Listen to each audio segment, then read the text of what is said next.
Hey, what's up, everybody? So, my name is Gene Boykin. I'm the founder of the Go-Getter Family Real Estate Investing Academy, where I teach you to buy houses with little to no money out of your own pocket and definitely no credit checks. We buy these houses by becoming the bank, taking over the existing debt. Now, today, I'm about to tell you why you should never buy houses in your own name. I don't even recommend buying them in the name of your LLC. There is a much better way. And I'm about to give you the game on that. So I appreciate you joining me. If this is your first time, I want you to consider subscribing if you feel like I brought you some value and gave you the game. Oh, yeah. And don't forget to hit that like button. I'm a go-getter. They some go-getters. We some go-getters. Hope you a go-getter. Let's get it. I'm a go-getter. They some go-getters. We some go-getters. Hope you a go-getter. Let's get it. I'm a go-getter. Hustle to the end. We some no-quitters. Knock it out the park. We for show hitters. Right, left hemisphere. That's a dome splitter. Yeah. Control our own destiny. Make moves. Cultivate whole legacy. Creative finance. Bring more ecstasy. The right ingredients. Now that's a dope recipe. All right, what's up, y'all? So today I'm going to be talking to you guys about land trusts. All right, and why you should buy your properties in land trusts. I mean, it's super important, especially nowadays, man, because everybody and anybody, it seems, in the United States wants to sue you if you have money, and anything can go wrong at any time. So when you have assets in your own name, they're at risk. They are at risk, all right? And I know that most of the people watching right now have heard the word trust, right? Or land trust. And it's associated with the rich and the wealthy, all right? And there's always a shroud of secrecy behind that. Like, man, how do you do that? How do these people even set these things up? Um, who creates them for them? And what are the benefits and perks? Like, what even happens with a trust? What does a trust do? So I'm here to break that down for you because that's how we buy our properties is in land trusts. We operate in land trusts, personal property trusts. I mean, there's so many different layers. When you get to those higher levels and those elite levels, then you're playing like the big dogs. All right. And that's what we do at the Go Getter family. So I'm here today to give you that game. Now, if you're joining me and you're live, I want you to hit that like button. All right. It's for purposes of optimizing us into that algorithm because the knowledge that I give to you guys, man, it's for the everyday hardworking people that just don't have access to this knowledge. All right. And I had to work, man, super hard to dig this stuff up so that I could bring it to you guys, man, and give you guys that game. And once you see, I was talking to somebody one time and we were talking about real estate. And that person said to me, he was like, "Man, sometimes when you're talking about real estate, Gene, it's just it goes over my head. Like I just don't understand it." And he's like, "Then I realized that Gene knows the rules, and I don't know the rules, and that's it, guys. If we don't know the rules to the game, then we'll never have a chance at winning that game.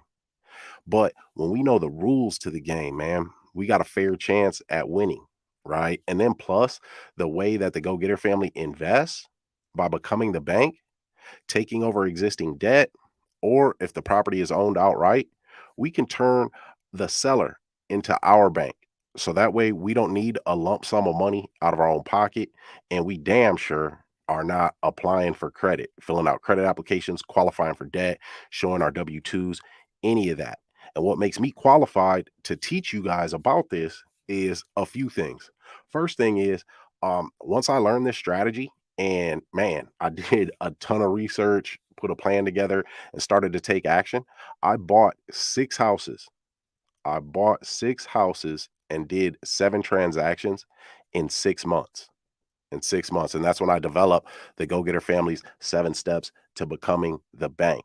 All right. And since then, my most proud moments aren't the houses that I've bought for free without spending any money out of my own pocket or getting any credit checks.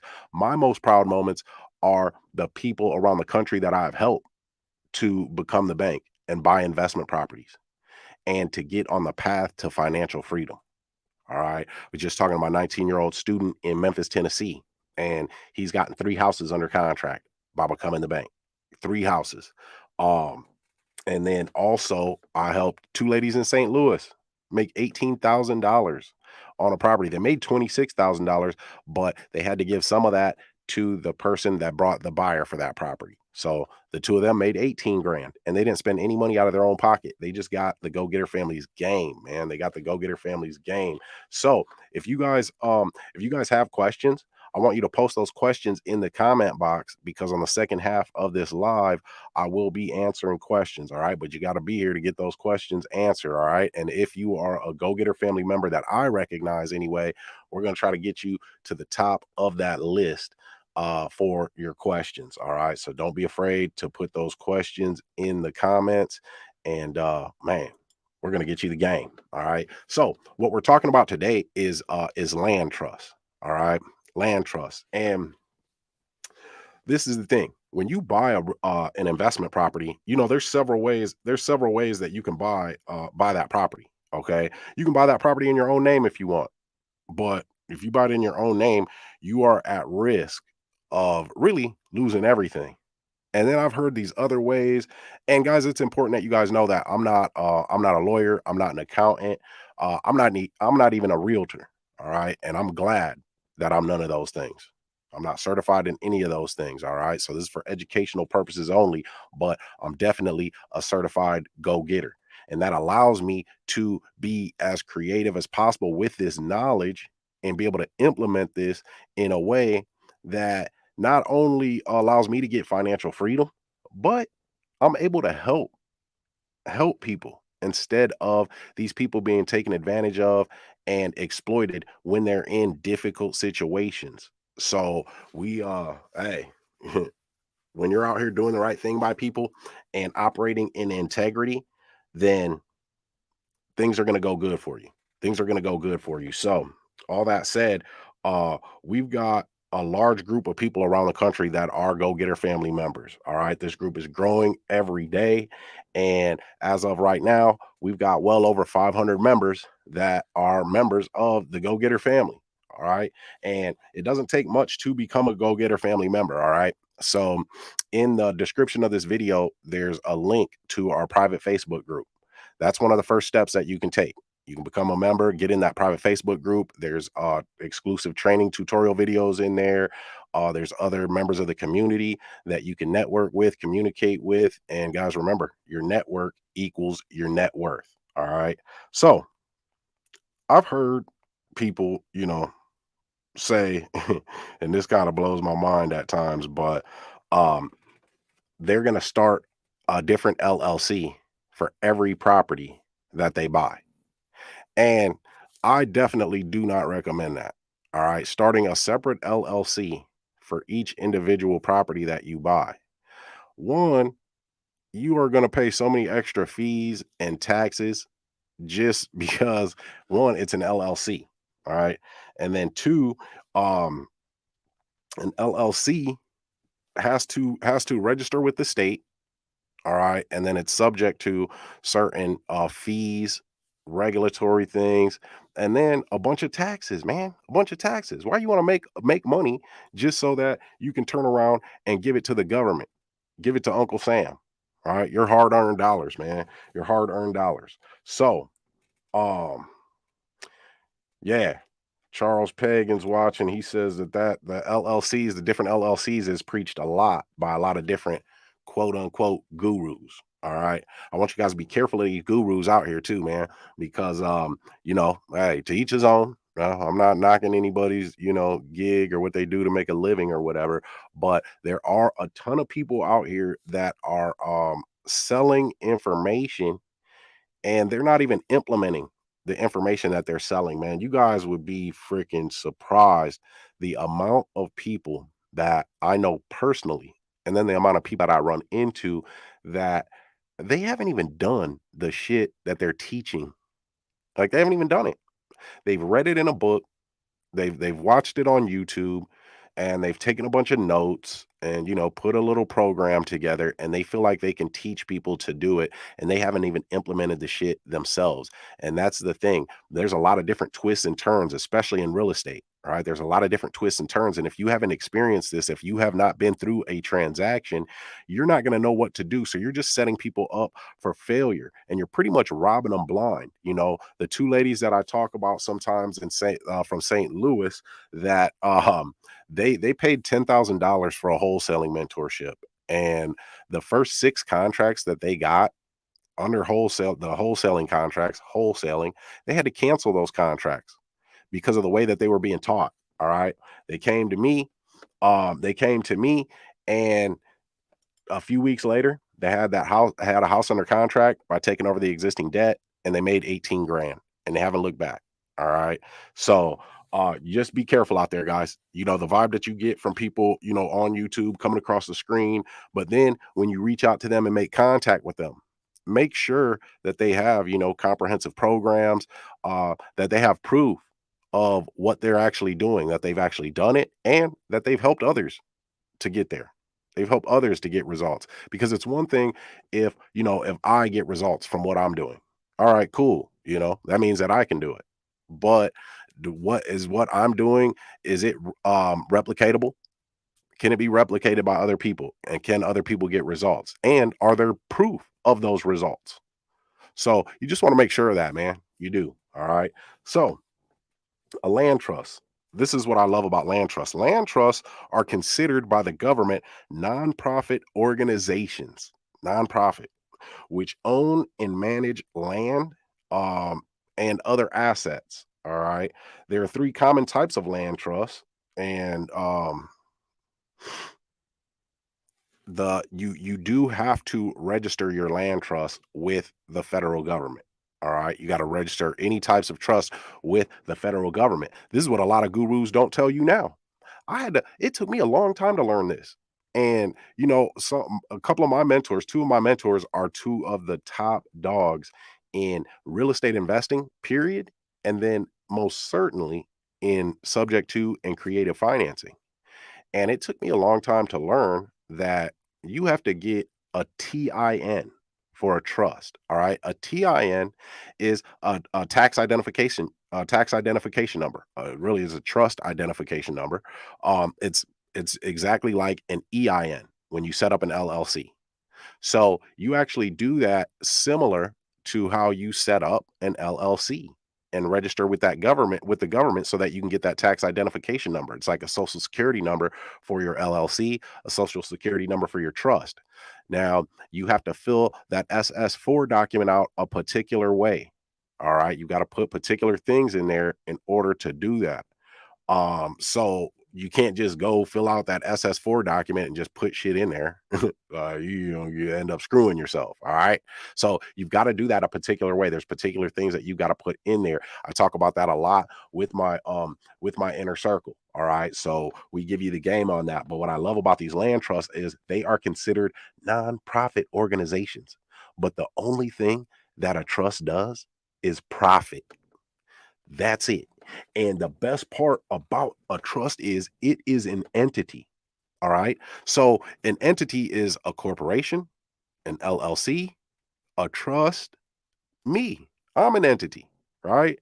So if I'm going out there buying things, buying houses in my name, something goes wrong at that house. If I have a tenant in there, if I'm a landlord, I have a tenant in there. I'm responsible for certain things with them. And if I don't take care of those responsibilities, I can be sued. So then anything that I own is at risk of being taken away in that litigation when a person sues me. So I buy a house, I'm renting it out to somebody. Something happens to them. They sue me. Well, guess what? Not only is that house that they're renting, can that be taken away, but the house that I live in, the house I'm in right now, that can be taken away. My credit can be ruined.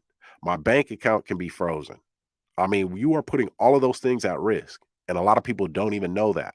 Right. So then you got the gurus that are out there talking about start a separate LLC for every property that you buy. And I mean, listen, when you get to purchasing, 10, 12, 15 properties, You gonna go pay $1,500, $2,000 to start an LLC every time for a property? I mean, and then a separate bank account for each one. The way the Go Getter family does it, and I don't want to get too complex, but the way the Go Getter family does it, we actually have a personal property trust bank account that is just strictly the money, the bank account. Boom. And then for every property, we have a separate land trust. Now, there are many ways that you can layer it. I won't get too sophisticated right now, but at least buying in the one land trust is super important. So what I'm going to do with you guys today, because I love to show you guys some love, is I'm actually going to uh do a screen share with you guys, and we are going to go over the land trust document. All right. So if you guys have questions, make sure you put it in the comments. I got you. And then also don't forget to, if you're new to this channel, hit that like button. And if I give you guys some game, go ahead and subscribe. All right. Um, Also, for those of you guys just popping in, my name is Gene Boykin. I'm the founder of the Go Getter Family Real Estate Investing Academy, where I teach you guys to buy houses without a lump sum, needing a lump sum of money out of your own pocket. And we damn sure aren't going to banks and applying for credit, filling out credit applications, showing W-2s, proof of income, debt to income ratios, using realtors. We don't do that. That's not the world that we live in. So the Go Getter Family is going to show you how to do real estate the right fucking way. All right. Um, so having an LLC. First thing is you're gonna need a trustee. All right. You're gonna need a trustee, and your trustee can be anyone. All right, because you're only gonna use that trustee a couple of times. All right, you're gonna use that trustee a couple of times. You're gonna use that trustee in the establishment of that trust. So they're gonna sign, and then you're going to use that trustee when you set that trust up, right? And then when you buy that property, okay? That's all you need them for. Now also, when you sell that property, they're going to have to sign. Now the purpose of a trustee is this, okay? The trustee's name is on public record. So my mentors say own nothing but control everything, and that's what rich people do. This is why Jeff Bezos and Bill Gates barely pay any taxes, and they make billions and billions of dollars. And I was paying more taxes than them when I was working at a goddamn landscaping company. I mean, it seems like it doesn't make sense, but if you don't know the rules, then you can't win the game. When you know the rules, you got a fair shot at winning. So, um, a trustee, the purpose of a trustee is their name is on public record. The trustee's name is on public record. Now, the best part about it is, though, when you get that trustee as the trustee of your land trust, they are not liable for anything that happens. Now, you know how I talked about earlier, like if you got a rental property and your tenant sues you because something happened to them, right? So, say that property is owned by a land trust, and you're renting it out, and your tenant sues because something happened. Well, guess what? The trustee is not liable. So they cannot sue the trustee as a person. That person is not liable for that. The only thing that that tenant can sue is the actual land trust itself. All right. The actual land trust itself. And if you only own the one property in that land trust, then the only thing that's at risk is that one property. That's it. Not your credit, not your bank account as a person, not your trustees, not your trustees' property, any of that stuff.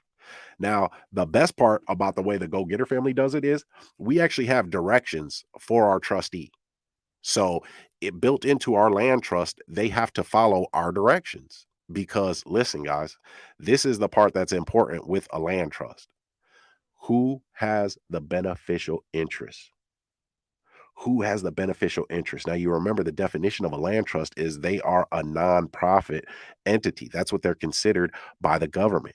All right. So instead of going out there and starting a nonprofit and going through all that crap, you can just do a trust. And there's a lot of different types of trusts, but trusts in general are made to, one, control assets, but then also they're made to grow those assets. They're made to grow those assets. So when you have a trustee, and you assign that trustee. Uh, you assign that trustee for your land trust, right? They have a fiduciary duty that's taken seriously. So they have a fiduciary duty to protect that trust and to grow that trust. Now, another good thing about a trust is it's pretty much like a person, all right, but it's not, right? The government and the law have different legal definitions, man, that they try to confuse people with. But when you know these rules, it's hard for them to confuse you. So a trust, guys, you can go get credit as a trust. You can build your credit with that trust.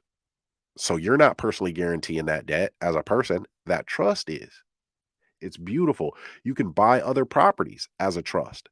The property that you own in that trust, you can rent that property out. You can lease option it out. You can sell it on contract. You can rent it out, or you can just outright sell that property as the trust. The trust is selling that property. Okay. Your trustee is merely the one who is operating that trust. But really, that's just the trustee is just a layer, right? The person who is really in control, okay, the person who's really in control can own nothing, control everything. The person who's really in control is the person that has the beneficial interest of that trust. So that's we use land trusts in subject to purchase, because with subject twos where we're buying properties by taking over the existing mortgage, people talk about, well, what about the due on sale clause? What if the bank calls the loan due? Well, they left a loophole for the rich and the wealthy to operate. So there's a loophole in the Garn St. Germain Act that says the lenders cannot call a loan due if the deed has been transferred into a trust, because it's estate planning purposes. And everybody knows the wealthy and the elite use trusts. So they can't call that loan due.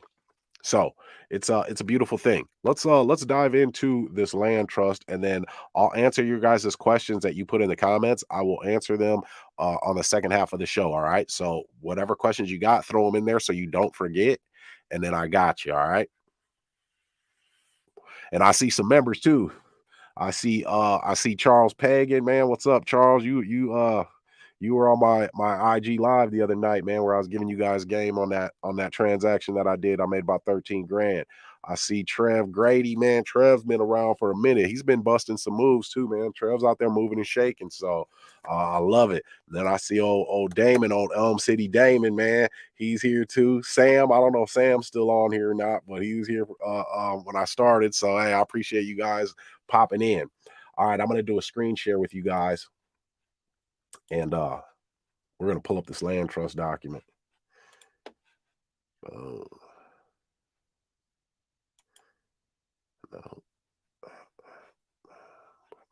Land trust. All right, make sure you guys can see it. Okay, so let's get into the good stuff, man. You know, thing about the GoGetter family, my YouTube channel and other social media platforms. I'm going to give you guys the actionable knowledge that you need to close these transactions. There's not too many other people out here that are just do a screen share with the land trust so that you guys can see it.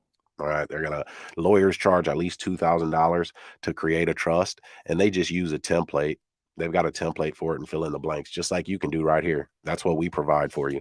But our land trust, especially for our inner circle, oh my goodness, them things are powerful, man, powerful, and they're private. They give you anonymity.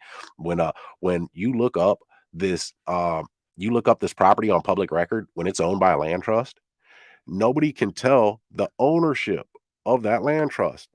It says that the trust owns it. Whatever you name that trust, that's what comes up on public record as the owner, all right, of that property. So we name our trust. I name my trust after my address of the investment property. All right. So I got one now, and I've been showing a marketing letter that another investor, probably a wholesaler, sent me to try to buy that property from me. And it was addressed to 3008 Cornelia Living Revocable Trust, because I live in a living revocable trust state. There are 6 states out of the 50 that don't have land trust. They have living revocable trust, but guys, they're the same thing. They're the same thing, just a different name. All right. So we get you guys hooked up with the living revocable trust too, because I mean, I live in a living revocable trust state. So when they send it to me, how many trust? I'll answer that question, Anthony. That's a good question. So I was just talking about that a little bit earlier too, but you want to set up a trust for each property. So every property that you have, you want to have a trust for that. And guys, I'm here to tell you right now, you can literally, and I mean literally, set up a trust in 10 fucking minutes and have it registered with the government, have your TIN for that trust, and you're operating in that trust. It's beautiful. You can do it in 10 minutes. With our inner circle members, my one-on-one mentees and my group coaching students, we actually give you a document that gives you the step-by-step directions, and then an example of the SS4 document for the government. The SS4 is what you fill out when you start an LLC or you start a trust or a nonprofit and things like that. We give you an example SS4 with it filled out as if you were starting a trust, so you know what to put in each space. All right. So the land trust agreement. All right, land trust agreement. You're gonna put the day that it was created, the year. You put your company name or or your seller as the grantor. Okay, the grantor. Um, Hereinafter collectively referred to as the beneficiary. So let me see, as grantor slash beneficiaries, whether one or more, which designation shall include all successors in interest of any beneficiaries. And your trustee, and it says it right here, somebody you trust, you got to halfway trust them. Now you don't want your trustee to have the same last name as you. Okay. If you're using this for anonymity. All right. I love it, man, because I look up my competition, man, at my quote unquote competition in my city, and most of them do not buy in trust. Now, there are some people, man, where I've looked up trusts in my city that own, 2, 3, $6 million in property, and you do not know who the hell owns that because it just says the trust owns it. So that's how you know it's an ultra wealthy person. But there are other people in my city that own, 102 properties, 151 properties, and they don't buy them in trust. So I know everything about those transactions and I know everything about their business because it's all on public record. Now, if somebody tries to look me up in my city, on the other hand, they're not going to find anything that I own anything because I don't. I just control it. I don't own it. My trusts own it. I just control it. Control it, man. I love it. So, um,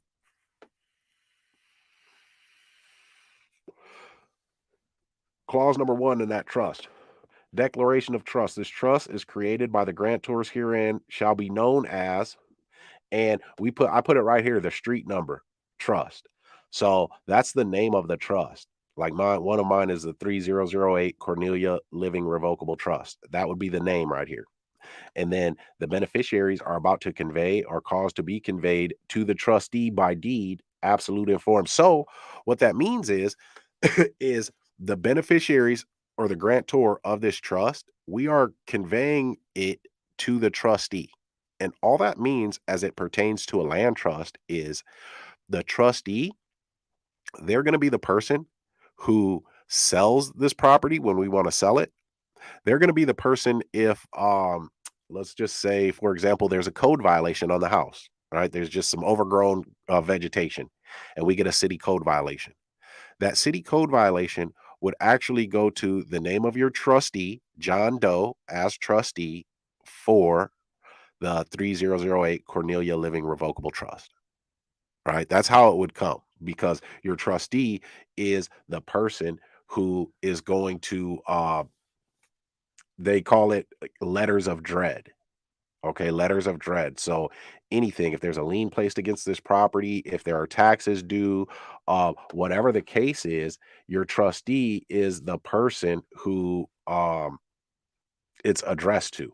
But remember, we only use our trustee 2 times when we're doing these trusts, right? We only use them 2 times.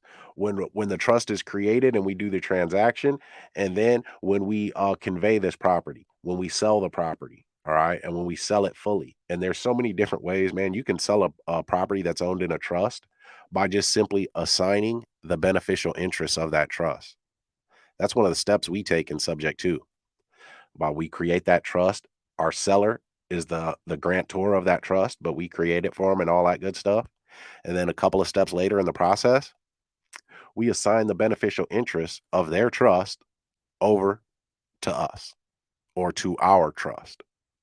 So it can get a little sophisticated. One of my mentors says, this is simple, but it's not easy. It's simple, but it's not easy. So I kind of live by that motto. And all that means is one, you're gonna have to do some studying. You're gonna have to put in some hard work, right? If you want to move on a sophisticated level, well then you're gonna have to put in the hard work to learn it. All right. So I mean, you're gonna have to put in the work. All right. I'm gonna tell you that now. All right. I gotta be 100% honest with you. It does not fall in your lap just because you have the program and you have the contracts and the documents. You're gonna have to know this stuff. Now, I did I did disagree with one of my mentors. He says all the time, like, oh, he's never read a trust. You don't have to read a land trust. And to me, that's not the case. You should want to know your trust front and back. You should want to know them front and back because these things are powerful. They are super powerful. And understanding a trust, understanding a land trust, it's going to put you in a position to where you're going to win. All right, you're going to win. So let me get back to this document here.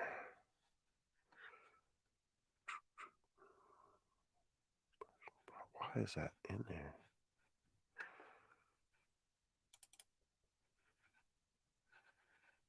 Okay.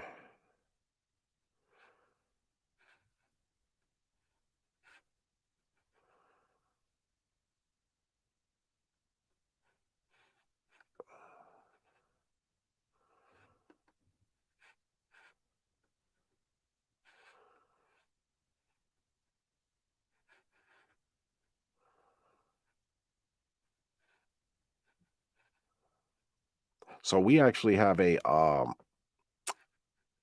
there it is.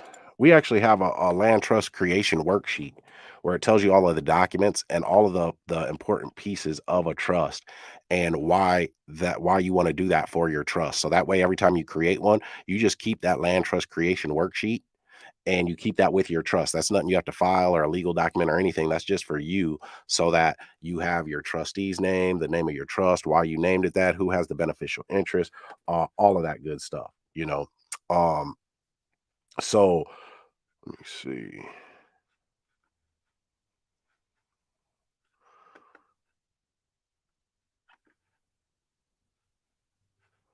All right. Sorry, guys. I'm looking at some documents here.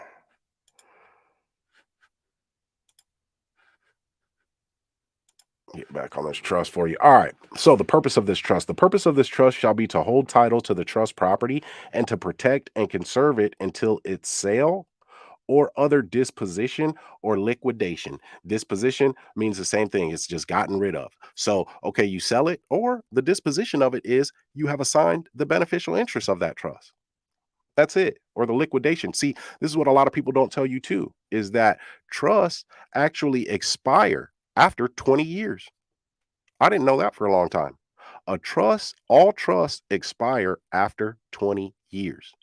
So there's an extension document to extend the life of that trust, or there's a termination document where you terminate the existence of that particular trust. All right. So clause 3 here is the trust property. So the beneficiaries will convey or cause to be conveyed to the trustee by absolute deed the described said property in the attached exhibit A, which the trustee shall hold full legal and equitable title to said property in trust only for the use and purpose stated under the terms of this agreement and any valid addendum. Guys, an addendum is just an addition to any contract that you have. So an addendum doesn't exist initially on any contract. right? You just got the contract itself. And then if you need to add anything, that's what addendum means. You are adding something to that contract. So we have that document as well in case you need to add something or slightly change something. What I love about this is like right here, agreement, any valid addendum here to duly executed by the parties. The trustee shall not commit any activity that is not expressly outlined in this trust agreement necessary for the purposes of fulfilling obligations contained herein. So that means that the trustees directions are laid out in here. Okay. Now there's a couple of things. You want to get a person that you can trust because the trustee has the right to sell this property. All right. Now there's some things you can do to protect against that. But that is something that they can do. So you do want to protect yourself against that. So consideration. All right. Now consideration, that simply means what you have given a person for what they are giving you. What consideration was there? And for any contract to be a legally binding contract, there has to be consideration, even if it's only a dollar. That's why you guys will see the deeds sometimes or contracts where it just says a dollar. That's that consideration, even $1. Because if there's no consideration, that contract can be thrown out quick too. Quick. So this says no consideration was paid by trustee for the conveyance of property described herein, because the trustee is merely that, the trustee of this trust. So they haven't paid anything to convey this property. Otherwise, they wouldn't be the trustee. Okay. They wouldn't be the trustee. Again, you only need that trustee twice. So I always just pay my trustees $100. Give them $100 for their time, for their signature, and that's that. You're out of there. Right. We got to pay the trustee because being a trustee, they have a fiduciary duty. So since they have that fiduciary duty, we have to pay them for exercising that duty. All right. So here it is, duties and interests of beneficiaries. Listen to me now. The persons named in the attached Exhibit B are the beneficiaries of this trust, and as such shall be entitled to all earnings, avails, and proceeds of the trust property according to their interests set opposite their respective names. The interests of the beneficiary shall consist solely of the following rights respecting the trust property. Man. A, the right to direct the trustee to convey or otherwise deal with the title of the trust property as hereinafter set out. The right to participate in the management and control the trust property. The right to receive the proceeds and avails from the rental, sale, mortgage, or other disposition of the trust property. Now, guys, that was a super important part to that trust, to the trust itself. All right. The reason being is because the own nothing, control everything. So that's what those three clauses, those three subsections in that trust just said. The beneficiary does not own this property. It does not own it. All right. The beneficiary merely controls it, and the beneficiary merely receives all proceeds from the property owned by this trust. The best part is the beneficiary is not on public record. Is nowhere on public record. So I love it. I love it. For those of you that are just popping in, I am talking about land trusts and why it's so important never to buy a property in your own name. All right. You can buy them in an LLC or you can buy them in a land trust. Guys, you don't even need an LLC to operate when you're out here doing business. You can do everything in the name of a trust. And trust are simple to set up. Simple but not easy. You just got to know the rules of the game. So if you are joining me, you feel like I'm giving you guys some game, don't forget to hit that like button, man, to get us in this algorithm so that the game gets out to the people, y'all, to the people. So let me get this back up here for you. All right. So no beneficiary shall have any legal or equitable right, title, or interest as realty in or to any real estate held in trust under this trust agreement, or the right to require partition of that real estate, but shall have only the rights set out above. and the death of a beneficiary shall not terminate this trust or in any manner affect the powers of the trustee. So follow me on this. Follow me on this, guys. What that's saying is this: anytime that you own a property, all right, anytime you own an asset, if you die, which we all do one day, we all end up dying one day. If you die, that property, that asset, it's going to go into probate court. And you can get relatives coming out of nowhere saying that they, was related to you, they knew you, they've got a right to this property, especially when you build up your wealth. People want a piece of that, right? So, if you don't have your property owned in a trust, it's going into probate court, and then you're going to pay inheritance taxes. You have to pay the cost of the probate proceeding, and the probate proceeding, it can drag on for God knows how long. All right. But when you own a property in a trust, like it just said right here, let me highlight this.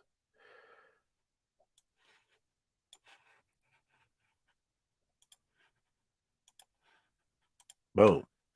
Like it just said here, but shall have only the right set out above, and the death of a beneficiary shall not terminate this trust or in any manner affect the powers of the trustee. So if I'm the beneficiary and I die, okay, that does not that doesn't cancel this trust. It doesn't terminate the trust. It doesn't affect the trustee and my asset, the house owned by the trust, it doesn't go into probate because we are setting out in this trust who gets our beneficial interest if we happen to, be incapacitated or pass away. We're already laying out in this trust who our beneficial interest will go to. All right. And it's important to know this too. Trusts are set up like this. They have 100 shares in them. All right. They have 100 shares. And however you divvy those shares up, that is how the beneficial interest of the trust is divvied up. So if you have two people that are the beneficiaries of this trust, that means that each person has 50 shares of that trust. Or one person has 75 shares and the other person has 25. Okay. And the person that has 75, they die. Whoever gets their beneficial interest, their successor for the beneficial interest. That's who that gets passed to. It doesn't go to court. There's no inheritance tax. So when you pass away and you pass something down to your kids, right? Say it's a property, it's a house. You pass that down to your kids. You done passed away. As soon as your kids get that, if I bought this house way back in 1960 and it's now the year 2000, 40 years later, well, guess what? That house has went up in value a lot. Okay. So that whole time I've owned it. So I didn't pay taxes on the equity that I accrued. But if I pass away and I don't have that property owned in a trust, as soon as it goes into probate court and it gets passed to my kids now have a tax bill for the value of that property, that what it went up since I bought it. So if I bought it in 1960 for $40,000 and it's now worth 250, my kids are responsible for a tax bill on $210,000. If you have a land trust, that just doesn't happen. It does not happen. Hold on.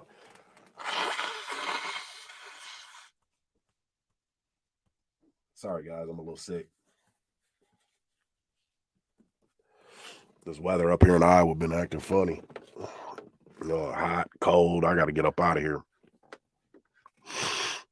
Okay, so let me speed up through this here. Let me get this back up on the screen. So that's important to know. Powers and duties of the trustee. It's laid out here. All right. Now, also, guys, just in case I don't get to make it through in this training, when you set this trust up, you're going to have a trustee that is controlling, that's operating this trust. I shouldn't say controlling, they're operating it for you. But you're also going to set up a successor trustee. Because if something happens to your trustee, if the trustee dies, if they get in a car wreck and they're incapacitated, if you only have the one trustee without a successor trustee, you're screwed. You're screwed. So You always have a successor trustee. You always have a successor trustee. All right. And you're going to need some information from that trustee. It's going to be here on this trust. All right. But look at this top line here. This top line. I'm going to highlight this one for you. Having the written consent of the beneficiaries. So the trustee has to have our consent as the beneficiary, and nobody knows who the beneficiary is. That's the beautiful part about it. Having the written consent of the beneficiaries, the trustee shall have full authority and powers with respect to the following of the trust property. All right.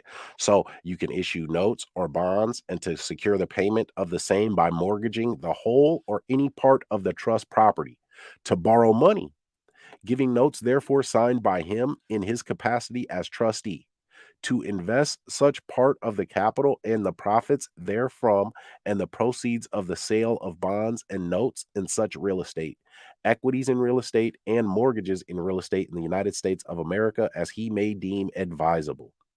So this is saying right here that we can secure debt against this trust property. And the debt, the person or the entity that's personally guaranteeing that debt is only the trust. It's not us. These things are powerful, guys. Super powerful. With the consent of the beneficiary, the trustee shall have the authority to hold the legal title to all of the trust property and shall have the exclusive management and control of the property as if he were the absolute owner thereof. And the trustee is hereby given full power to do all things and perform all acts in which his judgment are necessary and proper for the protection of the trust property and for the interests of the beneficiaries in the property of the trust, subject to the restrictions, terms, and conditions herein set forth. So that's huge right there. One, the trustees' powers are subject to the conditions laid out in the trust. All right, and it's got to have the consent of the beneficiaries. All right. Also, let me see, protection of the trust property for the interests of the beneficiaries. And um, the trustee has to act in a way of protecting the property that's in that trust and then growing the assets in that trust. That's a trustee's fiduciary duty. That's what that a fiduciary duty is taken seriously by the government because of situations like this. Even realtors have a fiduciary duty to their client. So if you get screwed over by a realtor, this is just a tip, a kind of off subject tip. But if you get screwed over by a realtor, they have a fiduciary duty. You can get some redemption. All right, because they have that fiduciary duty and that's a law. All right. So, Charles asked us some good questions. I like that. The Charles asked, what protects your control over the trustee? So, Charles, I'm actually going to answer this question in here. I'm going to answer this question for you in here. All right. One, it says it right here in B. So let me highlight this for you.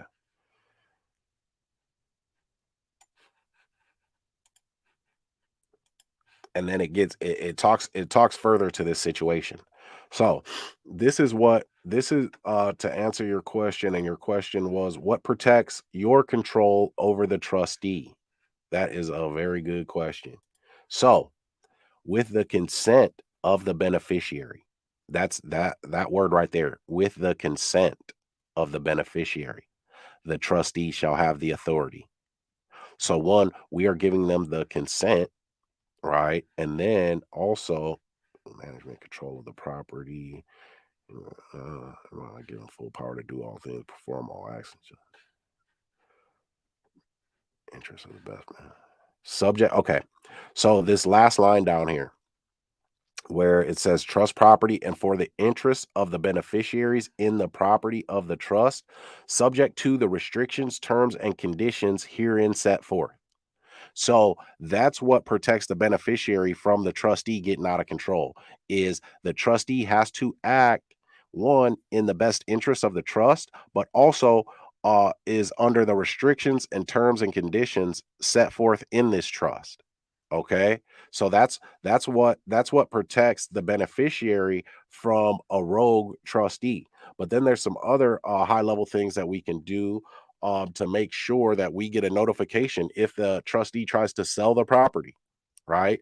And then also, man, what I love about trust too is that one, the beneficiary isn't on public record, and a trustee cannot disclose who has the beneficial interest of that trust, and only if they are court ordered to do so. That's the only time. So the trustee does have that fiduciary duty to us. So if they do step out of pocket and do something, you know, do do something unethical, the beneficiary can go after the trustee. Okay, because they have that fiduciary responsibility and they are accepting that responsibility once they accept that position as the trustee. All right. I hope that made sense for you. So, getting back to this doc. All right.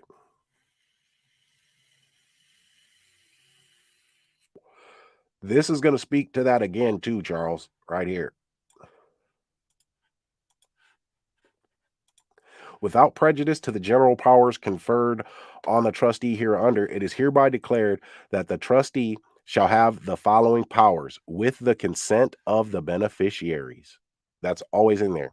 The trustee will have these powers with the consent of the beneficiary. And this lays out what they can do.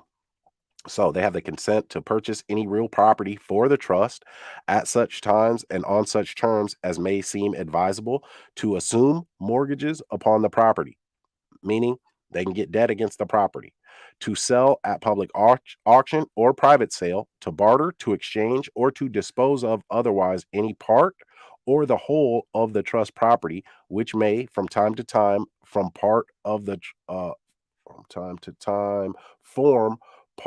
trust estate, subject to such restrictions and for such consideration for cash and for credit, and generally upon such terms and conditions as may seem judicious, to secure payment upon any loan or loans of the trust by mortgage with or without power of sale, and to include such provisions, terms, and conditions as may seem desirable. Then they can also to rent or to lease the whole or any part of the trust property for long or short terms, but not for terms exceeding the term of the trust remaining. All right, so that's important too. They can, they can rent it out or they can sell it on contract. But if there's only 5 years left on the trust, well, then they can only uh, set that contract out for 5 years, right? Unless you do that trust extension, and that trust extension, somebody I saw asked that in the comments, that's going to be for another 20 years. All right. But there is a document to terminate that trust when you do, when you're ready to sell the property that is owned by that trust. All right. Um, so there's a lot of rules here for the trustee. Um, but this one right here, number 8, to represent the trust and the beneficiary in all suits and legal proceedings related to the trust property in any court of law of equity. So that the trustee is the one that will be served if there is a lawsuit that is brought against the trust, right? Because the trust is essentially a person that owns this property. That's it. That's it. Um, 12, to furnish the beneficiaries at special meetings at which the same shall be requested a careful, accurate written report of his transactions as trustee. All right. So they got to let the beneficiaries know what they're doing. Um, the trustee shall have no power to bind the beneficiaries personally, and in every written contract he may enter into, reference shall be made to this declaration and any person or corporation contracting with the trustee, as well as any beneficiary, shall look to the funds and the trust property for payment under such contract or for the payment of any debt. So they're not looking to the person, they are looking to the trust. All right. They're looking to the trust.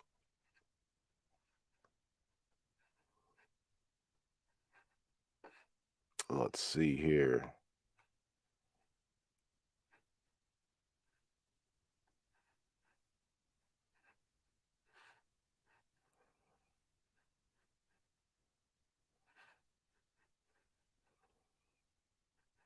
Here it is.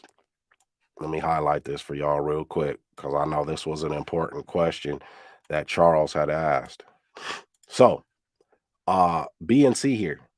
These are still the trustees' powers, what they can do, because we are giving them consent to do this as the beneficiaries of the trust. So they to transfer, set over, convey, and deliver to all the then beneficiaries of this trust their respective undivided interests in any non-divisible assets, or to transfer, set over, and deliver all the assets of the trust to its beneficiaries in their respective proportionate shares at any time when the assets of the trust consist solely of cash. So they gotta the way the beneficiaries are laid out based off of those 100 shares, the trustee has to divide that money up to those trust or to those beneficiaries. All right. This speaks here, number 8, to the liability of the trustee. The trustee and his successor as trustee shall not be required to give a bond, and each trustee shall be liable only for his own acts, and then only as a result of his own negligence or bad faith. All obligations incurred by the trustee hereunder shall be the obligations of the trust only, and not the individual trustee. Guys, the trust is a person, an entity. All right. Removal of trustee. The beneficiaries, let me highlight this thing because this is important to know.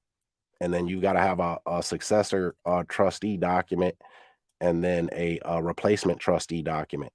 So the beneficiary shall have the power to remove a trustee from his office or appoint a successor to succeed him or her at any time. At any time. You can get rid of that trustee if they ain't acting right. All right. So assignment. Let me highlight this before I move on here. Because this is a whoops, this is important. Okay. Assignment. The interest of a beneficiary or any part that interest may be transferred only by a written assignment, executed in duplicate and delivered to the trustee. The trustee shall note its acceptance on the original and duplicate original of the assignment, retaining the original and delivering the duplicate original to the assignee as and for his or her evidence of ownership of a beneficial interest under this agreement. No assignment of any interest under this agreement, other than by operation of law, that is not so executed, delivered, and accepted, shall be valid without the written approval of all of the other beneficiaries who possess the power of direction. No person who is vested with the power of direction, but who is not a beneficiary under this agreement, shall assign that power without the written consent of all of the beneficiaries. So, Charles, that speaks to that question that you had of what protects your control over the trustee. So it says it right here. No person who is vested with the power of direction, and that's the trustee. They have the power of direction of this trust, but who is not a beneficiary under this agreement. So that's the trustee is not a beneficiary, shall assign that power without the written consent of all the beneficiaries. So they can't, you know, they can't assign the beneficial interest, anything like that of this trust without the written consent of the beneficiaries. All right. So guys, man, these trusts are a little bit long. How long have I been on here? 58 minutes. All right. Let me answer some of your questions, and I'll see if I have time to get back to the rest of that trust. Charles asks again, how long does an extension last after the 20-year period? So the extension is going to be for another 20-year period. That's always the life of a trust, right? That's like the expiration date of the trust. So you can end the life of the trust earlier than the 20 years, but if you do not, it simply lasts the 20 years. Okay, so if you do an extension, that's going to go another 20 years. All right. Um, Charles says, so it's written out like a business plan. Of sorts. Yes. Yep. Because it gives the direction to the trustee of what they can and cannot do with that trust. And then it's just inherently known that trusts are created with those assets held in them to grow the assets. So a lot of people, a lot of wealthy people will use banks as trustees, and banks charge a ton to be the trustee. They'll charge a percentage of the assets in that trust and then a percentage of anything you grow. I don't know if you guys remember this, right? But when Michael Jackson died, his estate had lost a ton of money, man. It wasn't worth what it should have been worth. So his estate, once he died and it went through probate and it was given to his kids, it was then placed in a trust because his kids were not 18 yet. All right. So they placed his estate into a trust, which is an entity. And then that trust, it had a trustee. And that trustee, man, he made some money for Michael Jackson's estate. I'm talking about what? Hey, man, he took that thing and moonwalked with it. He did his thing, man, because he grew Michael Jackson's assets for his kids back up to what they were supposed to be. But he did that with his fiduciary duty as trustee of this trust. And that trust held a ton of assets where he was selling assets. He was selling off some of the stuff. He was making investments. He was buying other shit. I mean, he went hard and he grew those assets. So Charles asks again, and Charles, where are you from, homie? I don't even know where you from, man. And you participate, and I love it. But put where you from, man. We like to know where everybody from. So Charles asks, who is an ideal trustee? All right. So an ideal trustee is somebody you can trust. Hence the word. Okay. Hence the word trustee. Right. So I will be doing trustee services for people because Charles says he's from Charlotte, North Kakalaki. Um I'll be doing trustee services for some people because it is sometimes hard for people to find a trustee, especially if you come from nothing like I came from nothing, man. And then, now I got something. It's hard to find people that you can trust with those assets. So as opposed to having a bank be the trustee, then you gotta cut through their crap. Mm-mm. We'll be doing those trustee services. One of my mentors do trustee services, but you want to use somebody you can trust. All right. And then somebody also, if you're using it for purposes of anonymity, you don't want to use somebody as the same last name as you because that trustee is the one who's on public record. So if Gene Boykin has the beneficial interest of this trust and I use, Ella Boykin as the trustee, well, somebody could put two and two together, you know. Ella Boykin's the trustee of this trust. That probably belongs to Gene because from what I hear, he's out there moving and shaking in the real estate world, right? So you don't want to use somebody with a last name. We don't recommend family members either. All right, I don't recommend family members, although you can. Um, but it doesn't have to be somebody that you like, trust with your life, because again, you're only going to use the trustee a couple of times. You're only going to use them a couple of times. That's it. So you can use, an acquaintance of sorts. And I'll give you another high level tip just because you're participating and I appreciate it. Hey, y'all, don't forget to hit that like button too. And if you're new, subscribe to the channel because we give you the game on this thing. So I'm gonna give you a high level tip. If you own a property, okay, and you have then placed that property into a trust, and just say you're the beneficiary of that property, okay, but finding out who the beneficiary is seriously hard to do. Okay, because if a person wants to find out who actually owns that trust, who controls that trust, hey, they're going to have a long, hard conversation with their pocketbook. They're going to have to talk to them pockets because they're going to have to get a lawyer. They're going to have to then submit a motion to the court. And then they're going to have to go through the court proceeding to get the trustee to testify to who has those beneficial interests. So that's a long conversation with that pocketbook, man. It's going to cost some money. Another good thing about having a trust is this, man, is that um say people know me now, right? People in my city know me, right? They knew me before, right? But now they know I got a little change in my pocket. So say they just want to sue me, man, frivolously, right? They just trying to figure something out to sue me. So they go to a lawyer, right? They go to a lawyer and they tell the lawyer why they want to sue me. And the lawyer might think that they have, a claim maybe, right, against me. What the lawyer's going to do is the lawyer's going to say, well, I've got to do a little bit of research to see if we can even do this, and if we can, I'm going to get back to you. But either way, I'm going to get back to you and I'll let you know. So in the in between time, what that lawyer does is that lawyer looks me up, the person, because that's whoever was trying to sue, they're trying to sue me. So the lawyer looks me up to see if I have any assets, because the lawyer doesn't want to put in all that work and sue me and only be able to get, $1,000. So they're gonna look me up and see if I own a bunch of houses in my name. And if I own 15 houses under my name, that lawyer's gonna say, ooh, I'm taking this case. I'm gonna take this case.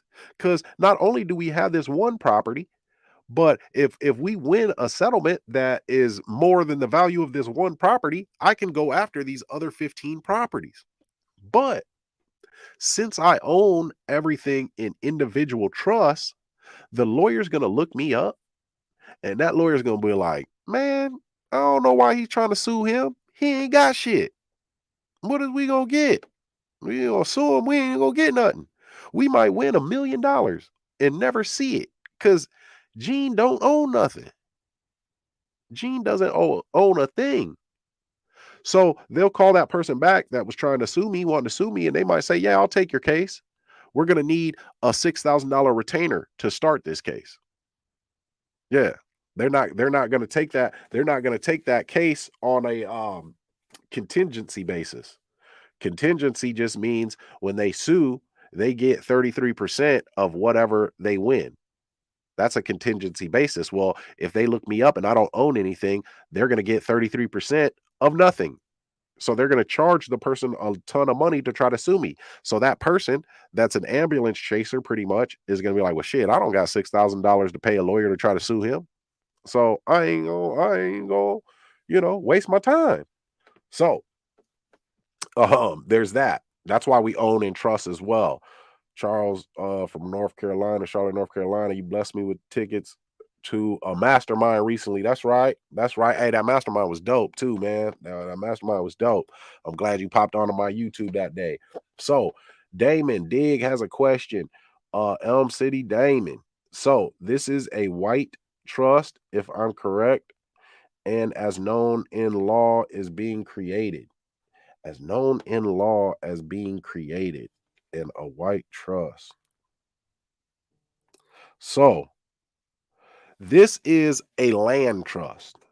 Now, there are a ton of different types of trusts, right?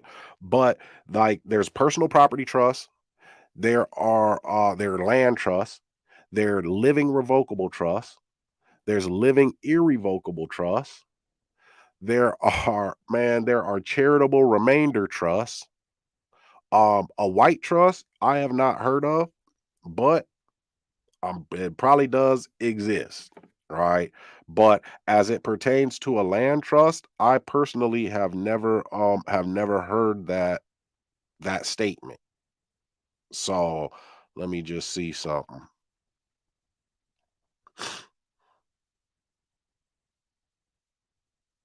Yeah.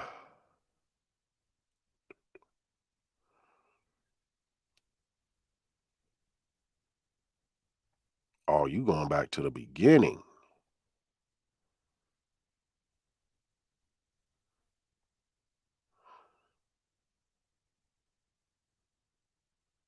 Okay. So looks like, man, that white trust is actually somebody with the last name of white who created a certain type of trust, but that is not associated with land trust. Okay.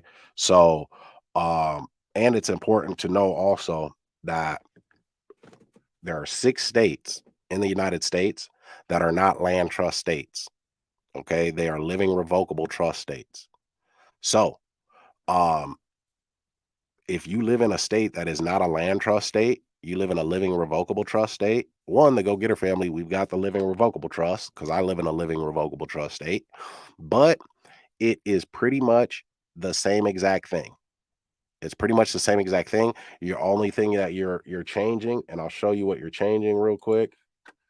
You are merely changing this header. And then, of course, wherever it says land trust in the document, you're just changing that out to living revocable. That's it. That's it. All right. So that's something important to know. Um, Charles asks again, who handles disputes between beneficiaries? So this is the best thing about that, Charles. When you're operating in a trust, there can't be a dispute between beneficiaries because it's already laid out in the trust. It's already laid out in the trust. Now, I mean, I guess there could plausibly be a dispute with a beneficiary, right? Saying, they were supposed to get 25% and they feel like that the money that they got wasn't the actual 25%, maybe, you know. But first it's going to go to the trustee. And if the trustee can't handle it, then it goes to a court of law and a judge handles it. But that's when everybody's in your business too. But it is pretty difficult though, honestly, Charles, to have a dispute between the beneficiaries because everything is laid out in that trust. All right. So, and the reason that it's hard to have a dispute between the beneficiaries is because of those 100 shares that the beneficiaries have. All right. So there's 100 shares in a trust. So if there's multiple beneficiaries, it would be all right. There's 4 of them. So if you want to break it down even, each person has 25 shares in this trust, which means that 25%. That's why it's 100%, right? So that means they've got 25% of this trust. So any money that's made, 25%. Now, trust can be broken down specifically if there's more than one asset held in a trust to where this person receives the revenue from this particular asset in the trust. And this beneficiary receives the revenue from this particular asset in a trust. So, but it is super difficult to for somebody to fight a trust because it's all laid out in it. That's the thing about a trust. It's all laid out in there already. So,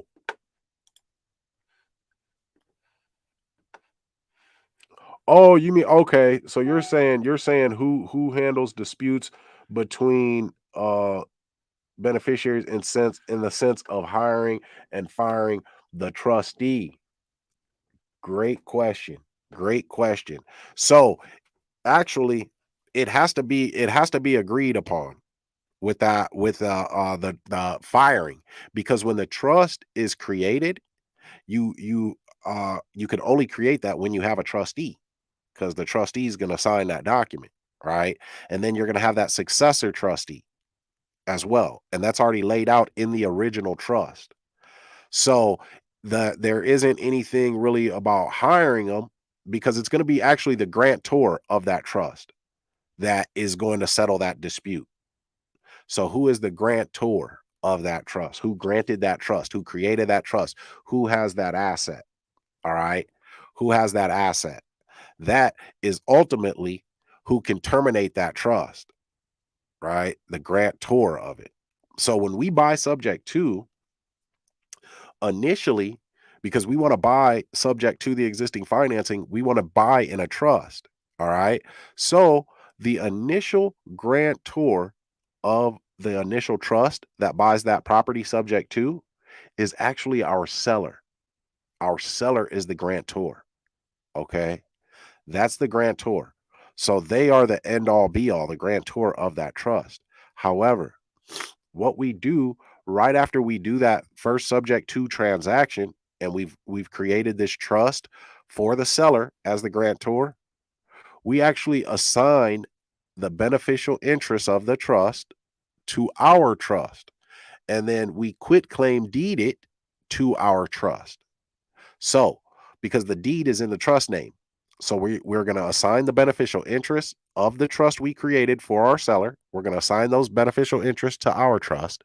And then we're going to quit claim the deed that trust has for the house. We're going to quit claim deed that to our trust. So now it's a trust that we set up, right? It's a trust that we set up. So you want to be on the ball initially when you set that trust up so that you don't have any you know, any arguments between beneficiaries, right? You don't have any arguments between beneficiaries because you were on the ball when you set that thing up, and then you've got that successor trustee. But you are going to be the grantor of that trust. So ultimately, it's going to be you, Charles, who decides that. Okay? It's going to be you as the grantor of that trust. So, looks like I don't have any more questions. I do appreciate you guys popping in and you know, letting your boy pour some of this knowledge into you, man. I love it cuz this is the knowledge that is going to set you free. It's going to set you free. I mean, whoever thought, right? I graduated third from last, man, in my high school class. So if I can do this, first off, you know, if I can do it, anybody can do it. All right. Anybody can do it. And then secondly, if I graduate, yeah, I graduated third from last. And whoever thought graduating third from last in my high school class that I'd be out here operating and owning trusts, owning properties, and then teaching people how to do this and getting results from people that I've taught my system, the 7 steps to becoming the bank, that they have became the actual bank and they have bought properties and they've made a lot of money. So it is our time, guys. It is our time. Don't get left behind this time. Like in 2008, when the real estate market crashed. And this is why so many people lost money in 2008. It's because they were over leveraged. They were over leveraged. So now I'm not even talking about the individual person who lost their home. I'm talking about the investors that lost everything that they had. It's because they were over leveraged. And what that means is they had borrowed so much money from the bank to buy these investment properties that when the market crashed and the value of those properties went down, they were underwater. So they owed more on the properties than what they were worth. Well, guess what, guys? When we're buying subject to and we're buying by becoming the bank, we don't have to worry about that. One, because we don't personally guarantee that debt. And then two, we are not living off the equity. That is the difference too between traditional and then the world that I live in, the non-traditional world of real estate, the right way to do real estate. Because when you buy an investment property, okay, and you borrow money from a bank to buy that property, you are hoping, praying, man, got all your fingers crossed, all your toes crossed, that the value of that property goes up. Okay. So that's the difference. That's your equity right there. So let's just say you get $100,000 mortgage to buy a property. Boom. Now you owe the bank $100,000, right? And you're paying them monthly on that mortgage payment. Well, the value of that property goes up $50,000. So now that property is worth $150,000. So you have $50,000 in equity to play with because you only owe the bank 100,000 and the property's worth 50. So what these investors were doing in 2008 was, all right, the value has went up to 150. Now I'm going to take out a line of credit on that equity, that 50,000. I'm going to take out my full 70% that they'll give me. So now I owe the bank 130,000, but my house is worth 150. So I just pulled out this another $30,000 loan to live on, right? To buy things, to buy other investments, but I've got to pay the bank back now the 130,000. Well, when the value of those properties dropped, now these people have nothing to live on because they're living on that debt. They're living on debt. We're not living on debt, guys. We are living on monthly cash flow.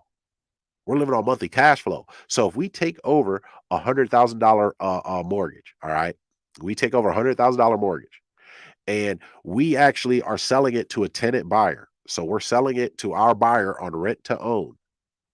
They are giving us a monthly payment each month, and out of that monthly payment, we take the mortgage payment that we owe out of that, and we pay the bank, and then we get to keep the rest I always say you want to make a minimum of $300 a month.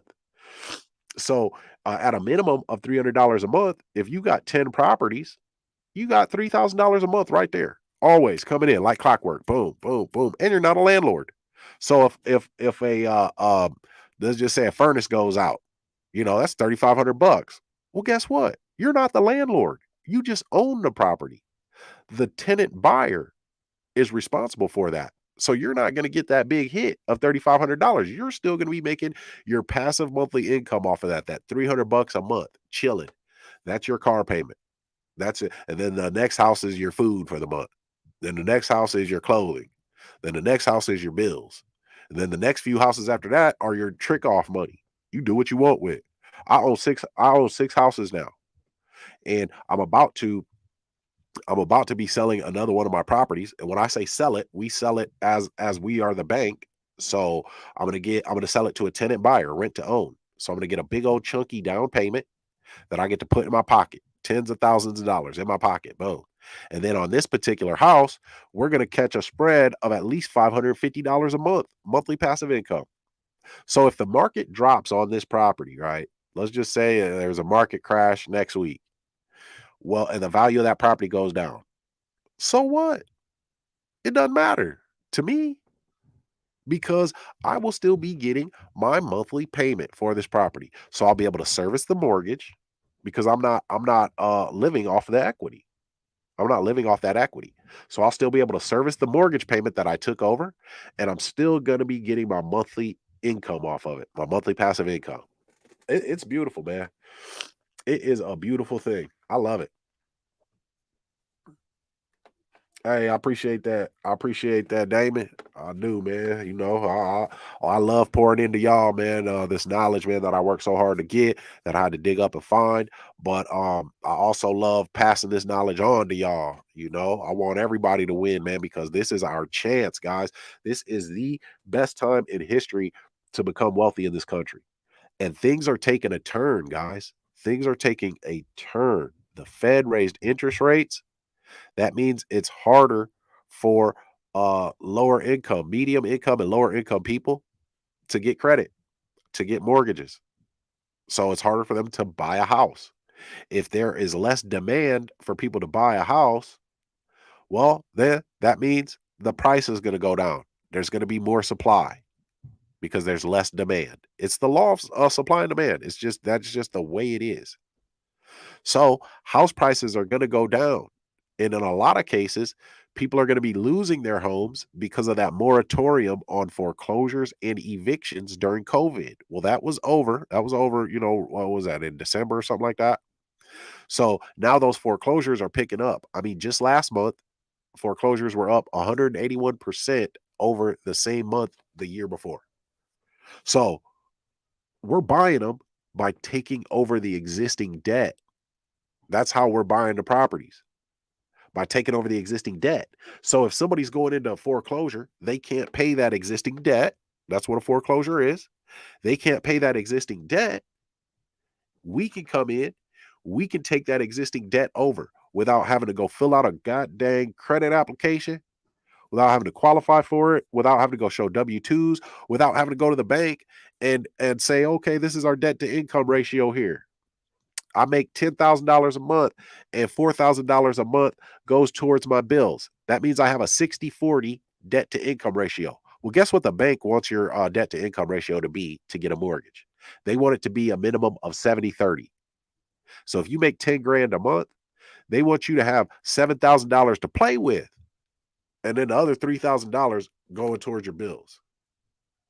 Now, there ain't many people out there that got it like that. Well, guess what? When we go in and we buy a house by taking over the existing debt, we're not getting no credit checks because the debt already exists.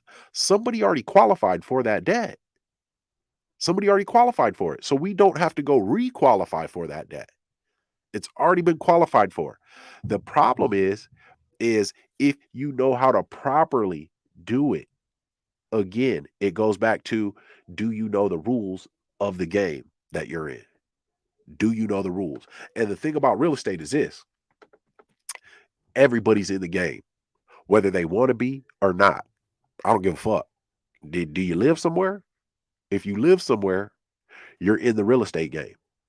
Now the question is, are you food in that game, or are you the one eating? That's the question. And this is what I mean by that. And the family just got home, man. I'm about to have to go up there and eat dinner here in a minute. But this is what I mean by, are you food in the real estate game, or are you the one eating? So whether you like it or not, you're in the real estate game. Because if you have a place to live and you're paying rent each month, guess what you're doing? Guess what that rent money is doing? That rent money is going to service somebody's debt. That's what it's doing. So when you pay a person rent, they're taking that rent money you paid them and they're going to pay that mortgage that they borrowed to buy that investment property. Hold on, I gotta let my daughter in. Hold on, baby. Dada's coming. You come say hi, everybody. Then we're gonna go upstairs, okay, honey? Knock, knock.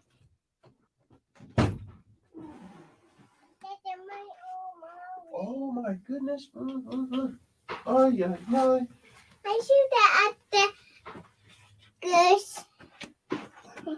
Be careful. Be careful. Here you go. Yeah.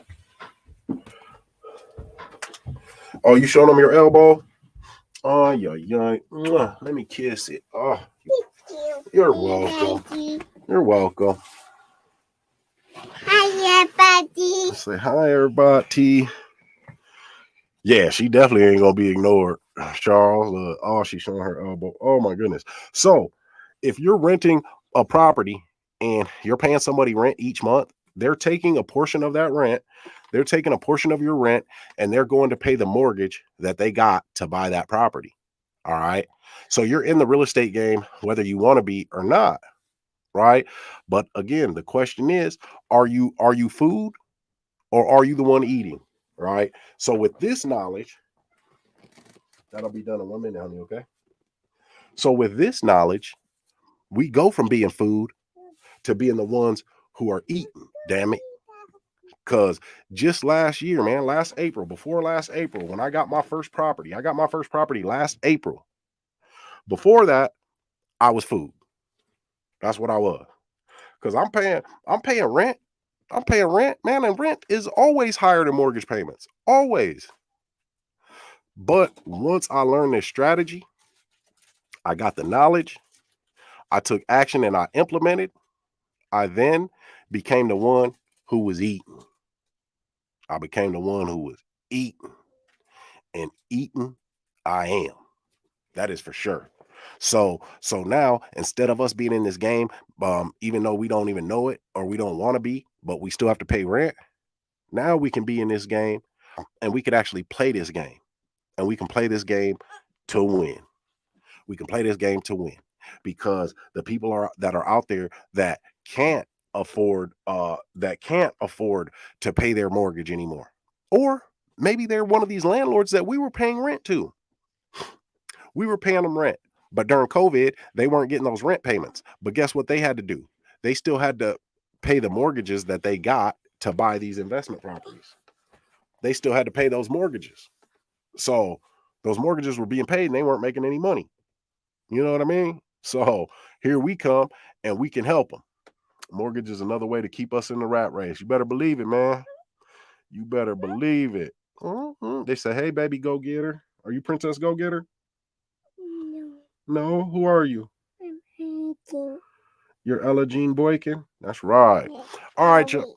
Oh, my poor baby. All right, y'all. Hey, listen, I appreciate you guys joining me tonight. I hope that you guys got some value out of this and that I gave you guys some game, man, and just pushed you guys a little bit closer to becoming the bank, y'all. Becoming the bank, man. The Go-Getter family, we're going to get you there. So, guys, I got to get up out of here, but you know what it is. Until next time, let's get to it, y'all. I'm a go-getter. They some go-getters.